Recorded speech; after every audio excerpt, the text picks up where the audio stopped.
Hope. Ini adalah autobiografi terbaru dari Pope Francis. Romo akan baca salah satu bagian yang terbaik yang tadi terakhir saya baca. Indah sekali loh. Tentang bagaimana gereja mestinya menjadi rumah sakit dan bukan menjadi komunitas yang steril dari para pendosa. Pertama-tama mari kita bilang selamat malam dulu. Hai, selamat malam. Anda dari mana? Ada di mana? Saya ingin menyapa Anda semua. Selamat malam. Saya sedang berada di Paroki Santo Fransiskus Assisi di kota Singkawang.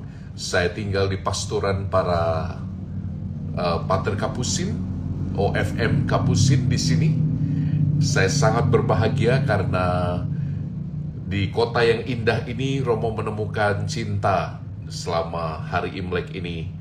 Dari ribuan umat yang datang dalam Ekaristi tadi pagi, juga saya berkunjung dari rumah ke rumah, sempat berkunjung juga ke beberapa susteran. Di sebelah biara kami, di kota Singkawang ini rupanya ada biara khusus para Kapusin Klaris, para suster Klaris yang mengabadikan doa mereka di balik tembok biara. Jadi para suster Klaris ini tidak sembarangan keluar, mereka bertapa, berdoa, bekerja tangan di dalam biara mereka. Ayo, siapa yang pernah melihat rubiah seperti mereka? Panggilannya rubiah ya. Kalau laki-laki, para pertapa ini disebut rahib. Tapi kalau wanita disebut rubiah. Bukan rubah ya. Rubah itu berekor, ini rubiah. Jadi indah sekali nih. Ada komunitas yang aktif melayani di paroki, tapi juga ada suster-suster kontemplatif yang melayani dengan doa-doa mereka di balik tembok biara. Indah sekali. You tahu tadi Romo kasih para suster rubiah itu hadiah apa? Hadiah sabun. Supaya susternya awet muda. Juga saya mengunjungi kemarin waktu sebelum makan malam bersama untuk Imlek, Romo mengunjungi satu biara suster SFIC. Kalau saya tidak salah itu namanya. Para suster dari Perkandungan Kudus Bunda Maria.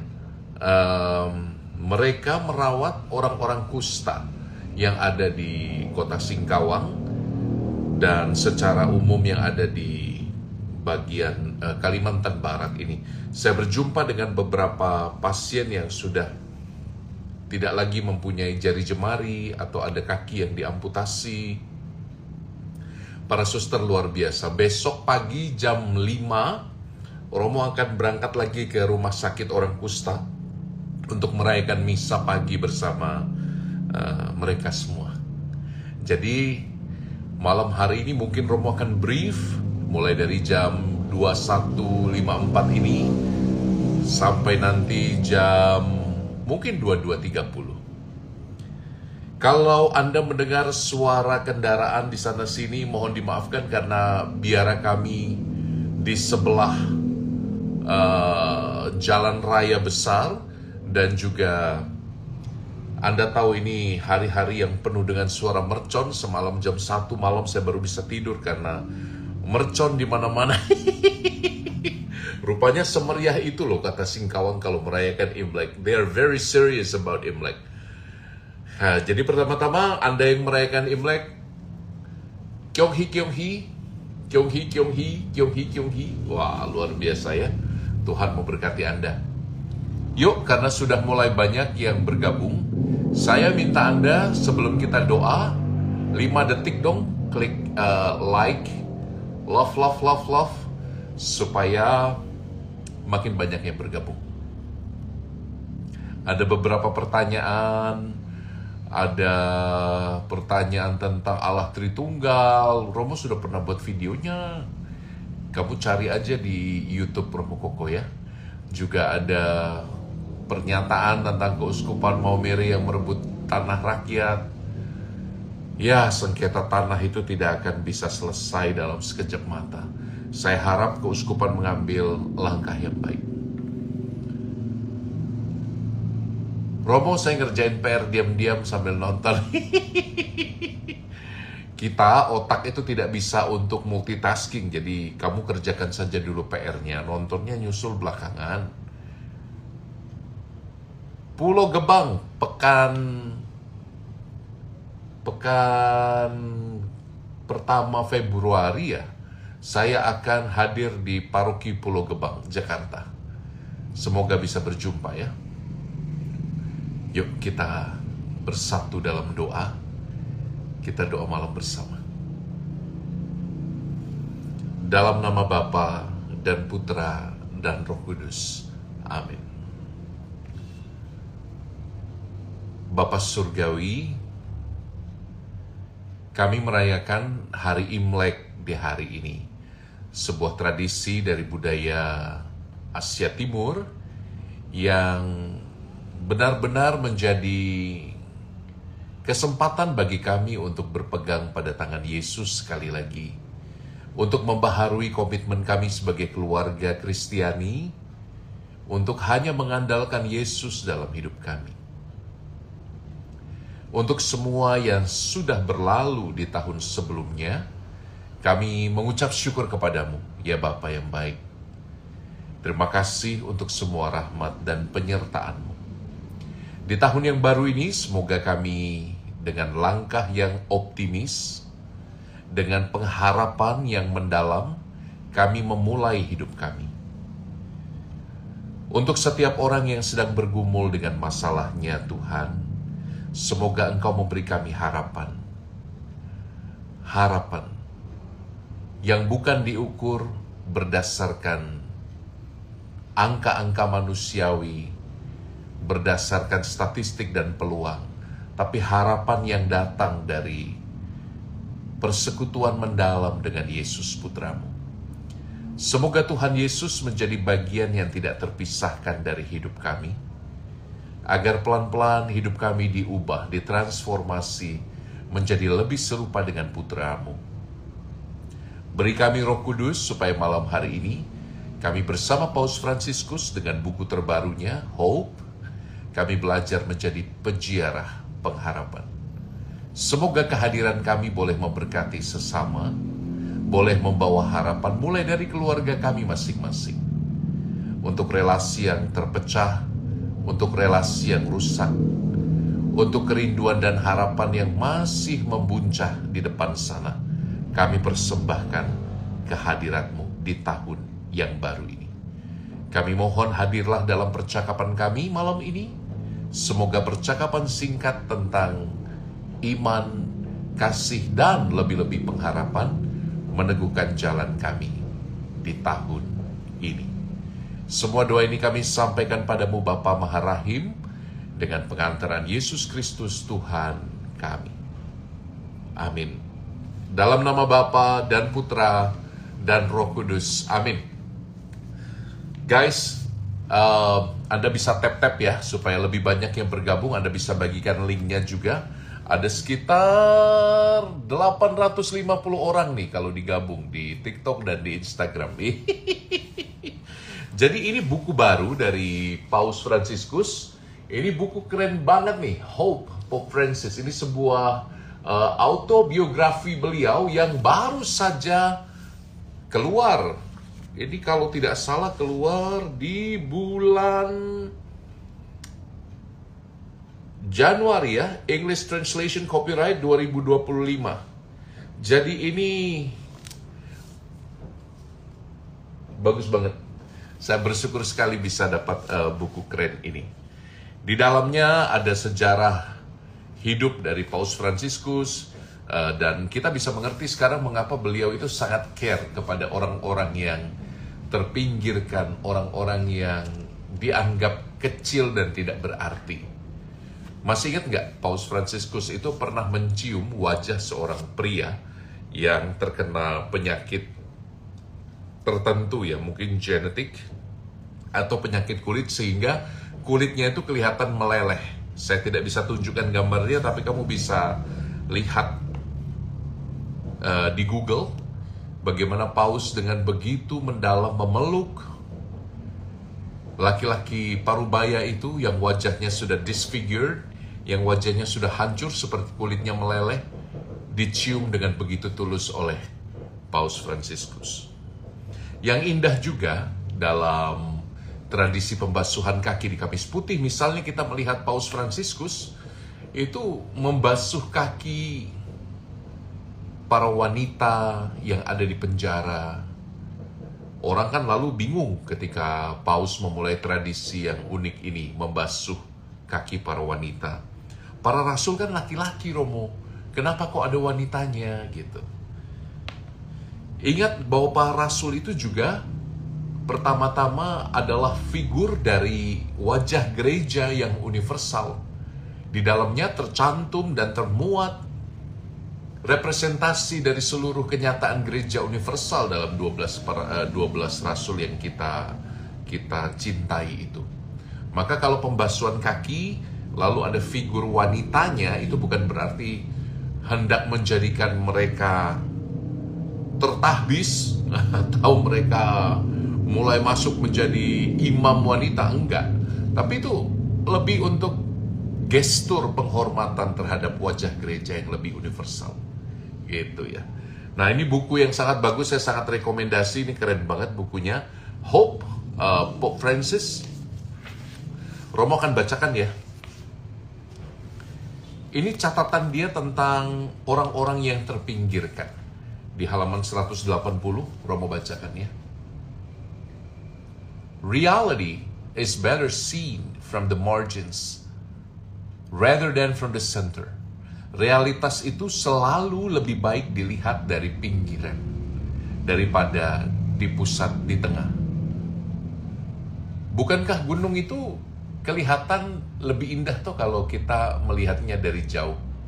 Kalau kita di gunung sendiri, kita hanya mengenal hutan, semak belukar, lalu macam-macam hal. Tapi gambaran besar itu selalu ada kalau kita melihat dari kejauhan. Bagus banget loh ini. This includes personal reality, the existential peripheries.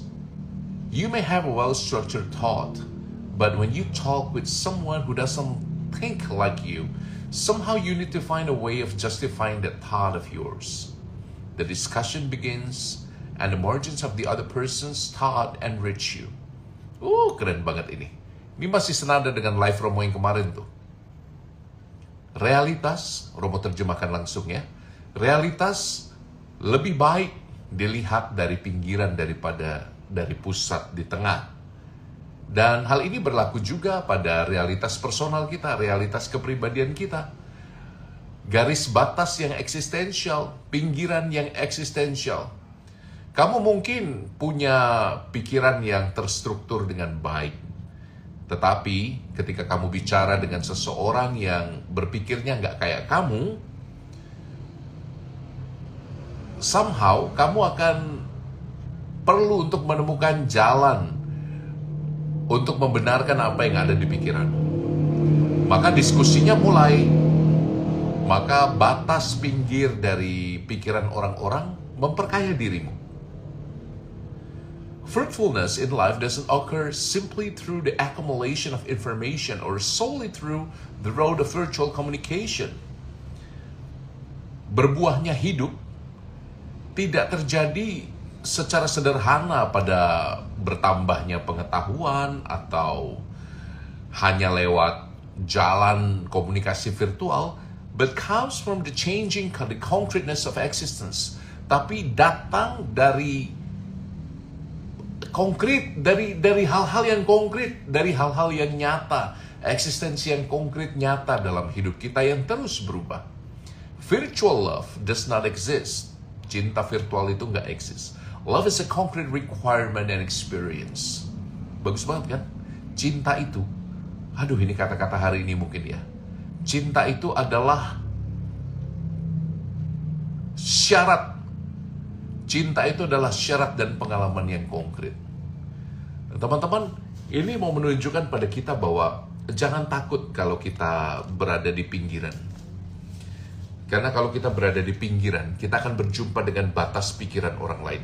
Kalau kita terlalu berpusat pada pikiran sendiri, kita nggak bisa mempertanyakan lagi apa isi pikiran kita. Dengan berjumpa dengan orang-orang di pinggiran, dengan berjumpa dengan pikiran-pikiran yang berbeda dari pikiran kita dapat menemukan jalan untuk mengkritisi apa yang saya pikirkan. Dan itu adalah jalan untuk mencintai. Mencintai itu tidak bisa tentang aku, dan aku. Mencintai itu adalah tentang perjumpaan. Perjumpaan dua pikiran yang berbeda. Perjumpaan dua gagasan yang berbeda. Perjumpaan tentang dua jalan mencintai yang berbeda mungkin. Dan itu yang akan membuat kita makin matang dalam hidup. Cinta adalah syarat dan pengalaman yang konkret. Isn't it beautiful? Oh man, ini buku bagus banget. Thank you untuk yang sudah memberikan buku ini pada Romo. $57 bos. Ya, saya harap Anda, ya kalau Anda terhalang biaya, mungkin bisa baca beberapa kutipan ya, lalu dimeditasikan. Sebetulnya bukan bukunya yang penting. Sebetulnya itu adalah seberapa banyak waktu yang kita beri untuk merefleksi kembali apa yang kita baca. Nah, itulah kata-kata penutup di malam hari ini. Tuh, tadi tuh. Cinta itu nyata, konkret, dan cinta itu tidak berpusat pada dirimu sendiri. Engkau harus berada di pinggiran, berjumpa dengan orang-orang yang berbeda pikiran, supaya pikiranmu diuji, dimatangkan oleh perbedaan yang hadir. Gitu ya. Kyung-hee, semoga Anda di tahun ini berlimpah berkat dan kasih setia Tuhan. Pertanyaan dan jawaban. Kita punya kurang lebih 15 menit. Oke? Pertanyaannya saya harap nyambung dengan topiknya. Oke, silakan.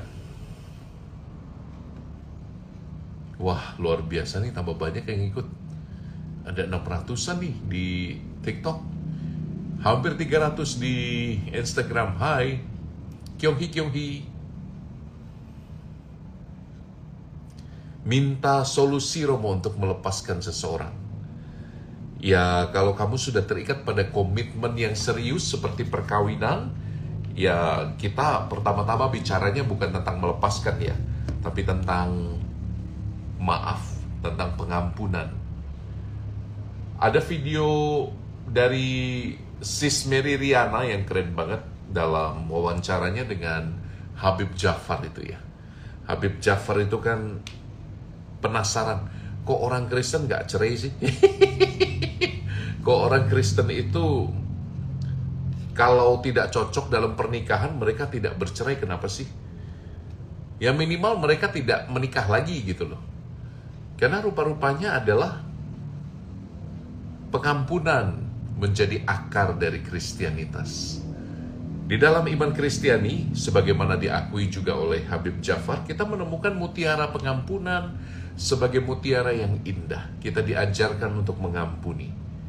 Tentu ada batas, tapi setidaknya dalam perkawinan-perkawinan yang tidak sempurna, yang banyak cacat dan air mata, kita menemukan kesempatan untuk mengampuni. Setidaknya itu menjadi mutiara kita. Jadi, kembali pada pertanyaannya, tipsnya apa? Supaya bisa melepaskan. Kalau engkau misalnya dalam pacaran, ingin melepaskan pacarmu, lakukanlah dengan terhormat. Tanpa perlu menjelekkan pasanganmu, tanpa perlu mencari-cari kesalahannya. Lakukanlah dengan matang, bijaksana, elegan, dan di dalam semangat doa. Paling bagus ajak ke gereja. Halo pacarku, sebelum kita putus, mari kita berdoa rosario. Sebelum kita putus, mari kita beradorasi bersama. Ada kondisi di mana dengan dewasa kita bisa bicara dari hati ke hati toh. Tidak perlu kita buat drama-drama Korea di mana harus kalau mau putus itu harus nyemprot air itu, nyemprot ke wajah pasangan Anda. Nggak perlulah, biasa aja. Jadi, omonglah seperti dua orang dewasa yang mengenal Tuhan. Dianalisa kembali hubunganmu tanpa harus saling menyalahkan. Saya pikir itu tips yang semua orang tahu lah. Romo aja tahu, apalagi kamu. Aduh, berat Mo, belum sempat bicara seperti itu udah diputusin. Romo turut berduka ya. Tuhan berkati. Saya mau tanya Romo, bagaimana cara orang tua dan kakak perempuan yang sudah sakit hati karena ucapan yang mungkin sudah menjadi luka batin? Orang tua umur 74 dan kakak umur 50. Ya kalau menghadapi orang yang pahit lidahnya, pahit hidupnya, mungkin tidak banyak yang bisa kamu lakukan untuk mengubah mereka, apalagi udah 70 usianya, udah 50, mereka punya dunia sendiri, mereka punya belief system sendiri yang mungkin berbeda darimu. Jadi nggak usah berharap kamu bisa mengubah mereka. Terimalah. Itulah resiko kita tinggal sebagai keluarga. Tidak ada keluarga yang sempurna, bukan? Jadi untuk Anda yang sering terluka, terimalah. Itu resiko menjadi manusia dalam keluarga. Tidak ada yang sempurna. Keluarga itu akan selalu membuat kita terluka. Tapi ingat, sebagaimana mereka itu bukan orang yang sempurna, kamu juga nggak sempurna. Kamu juga banyak kesalahan, kamu juga punya banyak kekurangan. Maka mencoba berdamai, mencoba membiarkan yang buruk itu pergi, tidak perlu mengambil hati, kadang-kadang perlu loh. Jangan-jangan kita yang baper gitu ya. Tiap orang punya kebutuhan psikologisnya masing-masing, itu masalahnya. Kadang-kadang kalau Romo merasa tersungging gitu ya, merasa dibilang, Romo kok kelihatan kurusan deh. Aduh, langsung jelep. Ini pujian atau jebakan Batman? Dan saya memilih untuk tidak baper. Ngapain kamu baper? Tertawakan dirimu. Tidak semua hal harus dianggap serius dalam hidup ini. Terutama yang menyakiti hatimu. Oke? Tuhan memberkatimu. Apakah dalam hubungan pertemanan memberi act of service berlebihan itu keliru? Ya kadang-kadang kita gini loh, kadang-kadang Anda itu saking rindunya pengen punya teman, lalu Anda berpikir bahwa cinta itu transaksional, tanpa sadar Anda punya keyakinan kalau saya melayani teman saya, memberikan apa yang dia butuhkan, maka dia akan memberikan cintanya, kesetiaannya, loyalitasnya padaku. Itu belum tentu benar, teman. Maka jangan menaruh kebahagiaanmu pada hal-hal yang di luar dirimu. Kebahagiaanmu harus berakar hanya dalam relasi dengan Yesus pertama-tama. Dan yang lain-lain itu akan menyusul kemudian.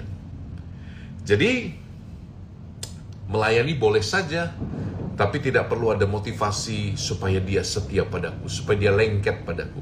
Mencintai saja, itu sudah cukup. Ya.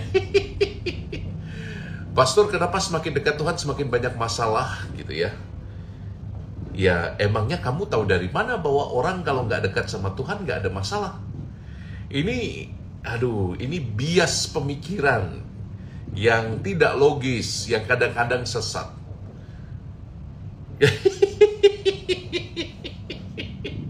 Saya harap kamu tidak mengambil kesimpulan yang keliru dari hidupmu saking banyaknya masalah lalu kamu menyalahkan Tuhan.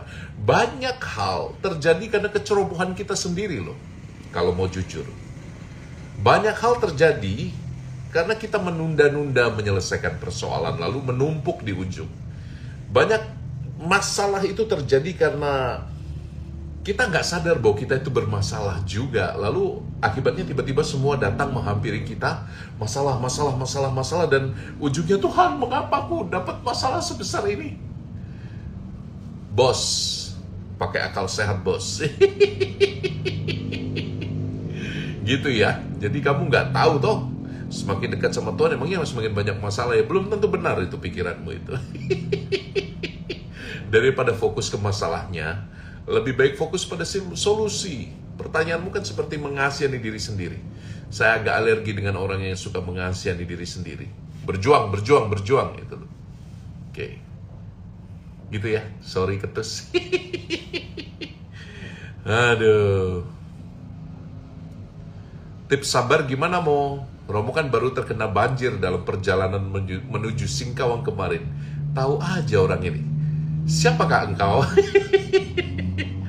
Jadi perjalanan yang harusnya 3,5 jam kemarin itu jadi 5,5 jam karena di Mempawah dalam perjalanan darat itu ada dari Pontianak ke Singkawang ada banjir besar ya di Mempawah. Saya harap teman-teman kita di Mempawah mendapatkan bantuan segera dan bisa segera surut banjirnya ya, karena ditambah lagi rob dari air laut yang sedang pasang. Kita berdoa semoga semua membaik. Bagaimana tipsnya sabar? Sadari ada hal-hal yang bisa kita ubah, ada hal-hal yang nggak bisa kita ubah. Kalau dalam kasus banjir kemarin, gimana caranya Romo mau nyetop banjirnya? Mau saya minum semua juga nggak habis airnya. Jadi nikmati perjalanan, nikmati bahwa selalu di balik hal-hal yang tidak sejalan dengan hidup kita, kita bisa buat sesuatu yang lain kok. Alih-alih saya menggerutu, alih-alih saya berkeluh kesah, Romo doa rosario sepanjang jalan. Romo bisa berpikir tentang hal-hal yang lain yang bisa membuat saya pikirannya teralih dari musibah banjir itu. Dan saya menikmati perjalanan dengan sukacita. Saya punya waktu untuk membaca buku, karena mobil jalannya menjadi pelan karena banjir besar. Jadi do something good instead of menggerutu. Gitu ya. Tuhan memberkati. Ini juga lagi nih, Diana Ross. Pengen dekat Tuhan, maka semakin banyak ujian dalam diri sendiri. Hello, Tuhan itu bukan sumber ujian, bosku. Koreksi-koreksi cara berpikirmu. Aduh, Tuhan itu bukan kayak guru yang selalu ngetes kamu gitu ya. Enggak.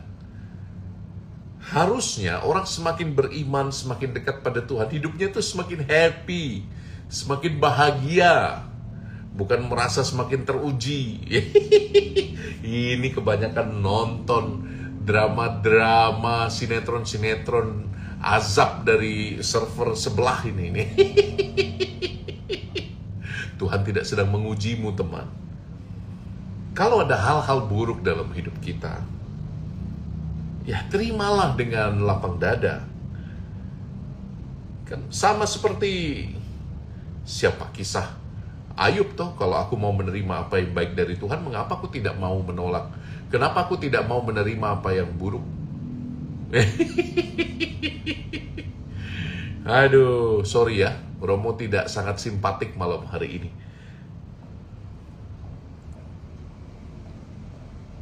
Itulah, Romo saya terlalu cengeng menghadapi badai kehidupan. Itulah, makanya ya kita sering-sering kumpul.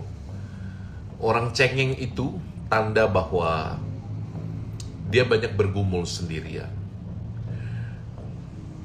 Cara paling instan itu bersekutu bersama teman-teman yang lain. Berkisah pada 1-2 sahabat dan minta dukungan moral dari pembimbing rohani. That's enough. Tidak perlu merasa bahwa seluruh dunia harus mengasihani dirimu. Tidak perlu merasa bahwa seluruh dunia harus memberimu perhatian, bela sungkawa. Aduh, ngapain? Hadapi masalahmu. Tuhan kan nggak kemana-mana, ya. Semoga kata-kata Romo yang tidak simpatik ini menguatkan engkau memanggul salibmu setiap hari. Butuh kedisiplinan untuk membentuk otot-otot rohani kita. Jadi semakin dekat pada Tuhan, semakin kita itu melihat dengan kacamata gandum. Kamu melihat hanya yang baik. Padahal realitas hidup sedang tidak baik-baik saja, tapi kita tetap bisa tersenyum. Ya.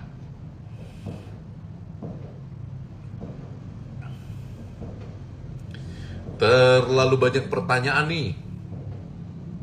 Apakah Romo masih di Singkawang? Ya, saya masih di Singkawang. Saya masih di Pasturan Santo Fransiskus Assisi. Besok pagi saya misa di Alverna, biara para suster yang merawat teman-teman kusta di salah satu bukit di Singkawang. Saya lupa namanya bukit apa. Kemudian mungkin siang hari besok saya akan turun ke Pontianak untuk sebelum melanjutkan perjalanan ke Balikpapan, menginap 1 malam di Balikpapan.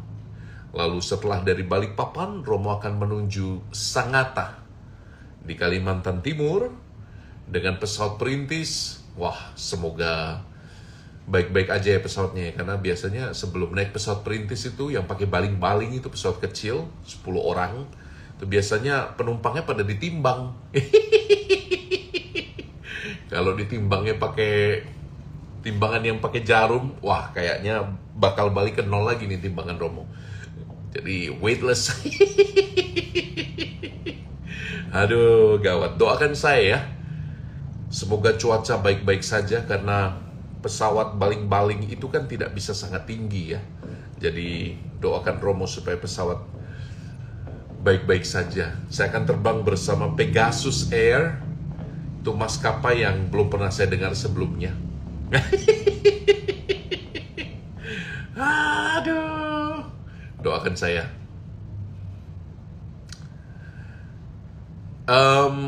Pertanyaan dong.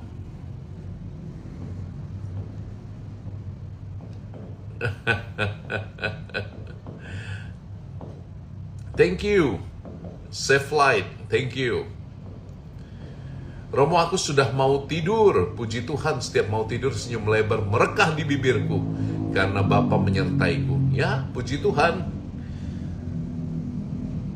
Menutup hari dengan senyum sebelum tidur itu adalah cara baik. Tapi cara yang jauh lebih baik adalah dengan rosario. Walaupun gak selesai sampai tidur ya, rosario. Siapa tahu besok kamu gak bangun lagi. Jadi kata-kata terakhir yang keluar dari bibirmu adalah nama Ibu Surgawimu. Salam Maria, penuh rahmat Tuhan sertamu. Isn't it beautiful? Karena ada potensi kamu gak bangun loh besok pagi.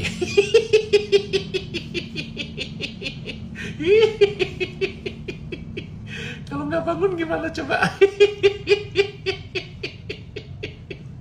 Aduh, puji Tuhan. TikTok banyak sekali pertanyaannya. Pastor, pimpin doa malam dong. Ya, sebentar lagi. Gak usah ngatur-ngatur Romo. Suka-suka saya mau doa malam jam berapa kan? Kusta itu gara-gara apa ya? Google ada Google kok tanya saya.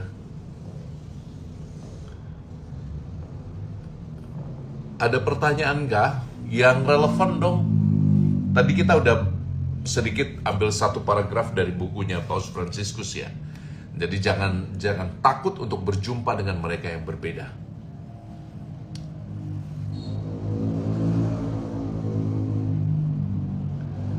Oke. TikTok ini terlalu banyak pertanyaan ya. Saya coba naik sebentar ya.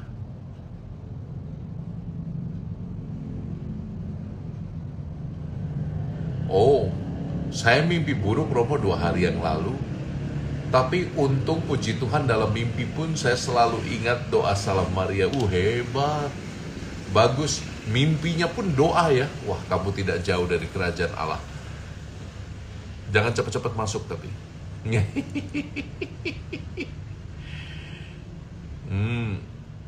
Romo izin bertanya dong, apakah di Katolik mengakui kremasi?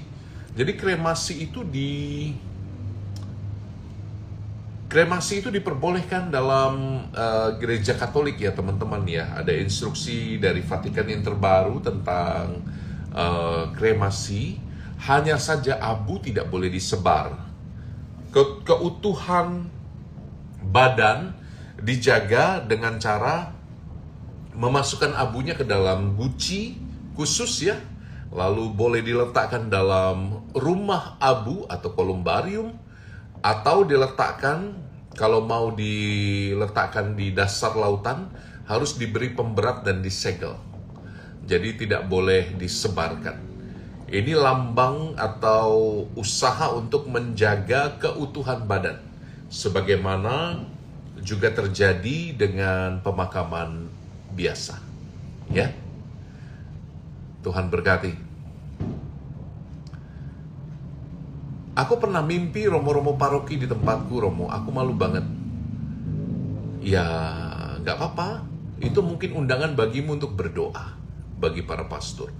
Anda tahu nggak sih sebetulnya ya, para pastor itu. Saya kan pastor nih. Boleh cerita ya. Para pastor itu punya kegelisahannya masing-masing. Coba Anda bayangkan. Tidak mudah loh untuk menjaga hati di tengah ribuan umat yang mereka layani. Tidak mudah untuk selalu berusaha menjadi orang yang positif.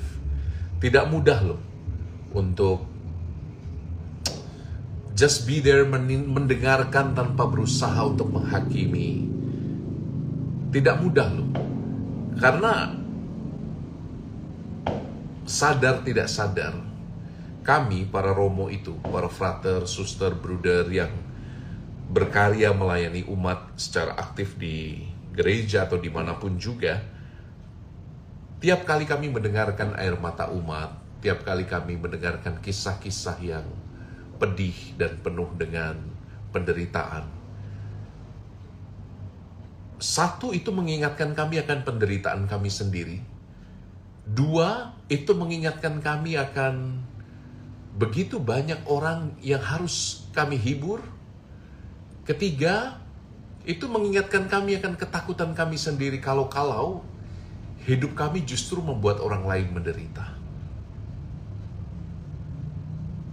Dan tiga hal ini seringkali membuat kami, para imam, bruder, frater, suster, menjadi gagap ketika berjumpa dengan penderitaan yang konkret. Tiap hari, saya pribadi memohon rahmat Tuhan, supaya tidak kehilangan jati diriku yang sebenarnya. Tiap hari, saya mohon rahmat pada Tuhan supaya sukacita yang saya tampilkan di depan umat bukan hanya topeng, bukan hanya selembar kertas palsu. Saya berdoa semoga senyum saya otentik dari karunia Roh Kudus. Saya berdoa semoga ketakutan saya ditutup, kecemasan saya akan masa depan yang tidak pasti itu dihapuskan oleh Tuhan, diisi, diganti dengan karunia sukacita. Semakin banyak Romo menghibur umat yang sedang berduka. Tahu nggak Anda? Di dalam kami menangis, tapi tidak boleh menunjukkan air mata toh. Ya, itu kegundahan para Romo. Jadi doakan mereka, para imammu, supaya mereka setia. Kok malah curhat Romo ya? Tapi nggak apa-apa deh, supaya umat tahu bahwa Romo-Romo, suster, frater, bruder, mereka juga manusia. Ya? Siapa di sini yang pernah disentuh hatinya oleh para Romo? Cerita dong, Romo sambil baca. Tuh. Siapa di sini yang pernah dalam hidupnya ditolong oleh kaum berjubah? Tulislah. Sharingkan pengalamanmu. Tulis. Siapa di sini yang pernah mendoakan para imam? Siapa yang pernah mendoakan suster yang sudah renta? Siapa yang pernah mendoakan bruder, pastor yang sudah lansia, yang harus tinggal sendirian? Pernah gak? Tulis dong. Terima kasih ya. Aduh.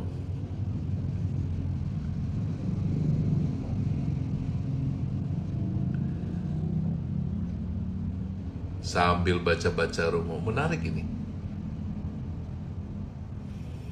Tuhan berkati. Romo, hari ini saya dikuatkan dengan homili Romo di gereja. Anda orang Singkawang pasti ya. Thank you. Saya pernah maki-maki Romo Saya juga pernah maki-maki umat. Maafkan saya, umat yang pernah kusakiti hatinya. Waktu pengampunan dosa Romo, saya terharu sekali dan merasa lega karena kata-kata Romo.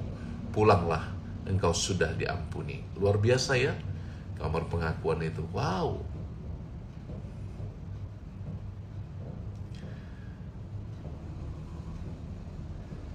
Waktu SMP Romo, saya pernah pengakuan dosa.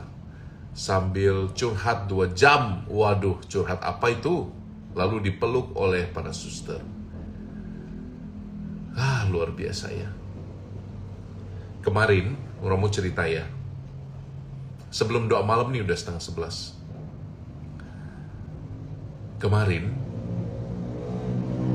itu berarti pekan lalu, bukan kemarin. Pekan lalu ketika saya sedang rapat kecil di Jakarta, setelah rapat kami minum kopi di salah satu mall di Jakarta Pusat bersama teman-teman komunitas. Dan ketika saya keluar dari tempat ngopi, tidak sengaja Romo berjumpa dengan salah seorang umat yang tampak terkejut karena saya ada di sana. Romo Koko. Lalu segera, ya saya Romo Koko. Percuma kalau Romo pakai masker di mall atau di tempat umum. Percuma, badan saya selebar ini nggak mungkin bisa disembunyikan. Rambut saya juga putih kan. Jadi, saya pasti ketahuan deh bahwa ini Romo Koko gitu ya. Lalu dia dengan kekagetannya, matanya langsung berkaca-kaca. Romo, terima kasih. Romo menyelamatkan saya dari dosa itu ya. Dosa itu, Anda tahu ya, kalau orang sudah putus asa, orang sudah sampai titik terakhir, Anda tahu ya dosa terakhir yang sangat berat itu. Saya nggak mau sebut karena kata-katanya ini lagi disensor sama TikTok lagi. Romo soalnya pernah bahas soal itu, lalu dapat ban dari TikTok tuh. Jadi Romo menghindari kata-kata itu. Lalu Romo sudah menyelamatkan hidup saya. Saya merasa sangat terharu sekali. Padahal yang Romo buat itu kan cuma ketawa ketiwi di TikTok, di Instagram, di YouTube. Romo cuma ngajak ngobrol kayak gini. Tapi rupanya ada bagian dari hatinya yang merasa didengarkan dalam percakapan virtual ini. Saya bersyukur sekali sama Tuhan. Maka jangan khawatir kalau kamu menderita saat ini, dan kalau kamu merasa bahwa ketawamu itu adalah kepalsuan. Kalau kamu merasa bahwa keceriaanmu itu belum tulus dari dalam, jangan khawatir. Kamu akan berusaha untuk stay true to Jesus. Kamu akan berusaha untuk menjadi sejati bersama Tuhan. Dan orang akan menimba berkat loh dari kamu. Jadi jangan berpikir bahwa hanya kamu yang menderita sendirian. Jangan berpikir bahwa kamu orang paling susah di dunia ini. Karena dari kesusahanmu, bahkan kalau kamu gak buat apa-apa sekalipun, orang bisa mendapat berkat daripadamu. Beneran loh. Orang bisa melihat dan belajar daripadamu, padahal kamu masih bergumul. Katakan amin, amin, amin, amin. Ketik dong, aku mau jadi berkat bagi orang lain. Ketik, aku mau jadi berkat bagi orang lain. Aku mau jadi berkat bagi orang lain. Kalau bergumul, jangan pernah merasa bahwa hidup terlalu berat. Hidup ini harus berakhir. Ngapain? Jangan berpikir ke situ. Karena kamu tidak pernah tahu siapa yang kamu berkati dengan air matamu. Siapa yang kamu berkati dengan pergumulan. Kamu gak pernah tahu bro. Sis, katakan aku mau jadi berkat bagi orang lain. Halo Pak Gun, halo Frater Bayu. Luar biasa. Itu aja dari Romo. Kita doa yuk. Besok kan ada yang kerja sudah. Nah, Romo ingin sebentar, saya sambil baca-baca ini. Mana tadi ya?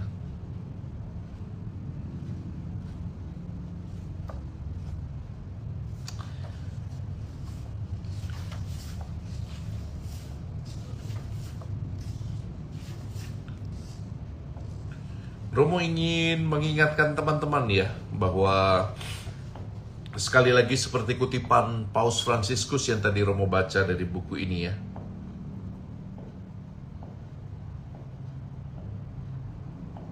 Nih, Romo menutup live hari ini dengan kutipan yang keren. All people can change. Semua orang dapat berubah. This includes people under great stress. Everyone. Dan semua orang dapat berubah, termasuk mereka yang sedang berada dalam tekanan sangat berat. Semua orang bisa berubah. This is not optimism. Ini bukan optimisme. It is a certainty in two things. Ini adalah kepastian. Semua orang berubah itu pasti. Berdasar dua hal. First, in mankind, in the person. Pertama, alasannya, ya karena kita manusia. Alasan pertama ada dalam diri kita. The person is the image of God, and God does not scorn His own image. Setiap manusia adalah imago Dei, gambaran Allah. Dan Allah tidak pernah memarahi gambarannya.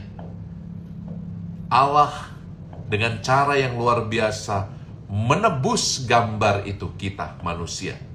Dia selalu menemukan jalan untuk membaharui, untuk memulihkan gambar itu walaupun gambarnya kotor.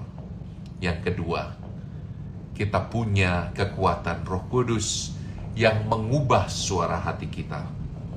Sekali lagi, ini bukan optimisme. Kuulangi, kata Paus Fransiskus. Ini bukan optimisme, kuulangi. Ini adalah tentang kepercayaan dalam diri manusia yang adalah anak-anak Allah, dan Allah tidak mengabaikan anak-anaknya. Wow. Keren ya. Jadi saya harap untuk Anda yang masih bergumul, ingat kata-kata Paus Fransiskus dalam autobiografinya ini. Engkau pun bisa berubah menjadi lebih baik. Bahkan kenyataan dosa, di paragraf berikutnya Paus akan bicara tentang kenyataan dosa. Bahkan kenyataan dosa yang paling pekat pun tidak bisa mengubah kenyataan bahwa kita anak-anak Allah. Dan Allah selalu menemukan jalan untuk membaharui, memulihkan kita. Ini bukan optimisme. Optimisme bedanya dengan harapan adalah optimisme itu pakai kalkulasi, pakai perhitungan manusia, pakai kemungkinan, peluang. Optimisme ada dasarnya, tapi harapan itu dasarnya selalu iman. Harapan selalu iman, kepercayaan pada kekuatan Allah yang tinggal dalam diri manusia. Dan tentu saja kepercayaan pada belas kasih Allah. Allah akan selalu menemukan jalan untuk menyembuhkan engkau, untuk merestorasi hidupmu, untuk mengubah suara hatimu menjadi lebih indah, kudus, dan mulia.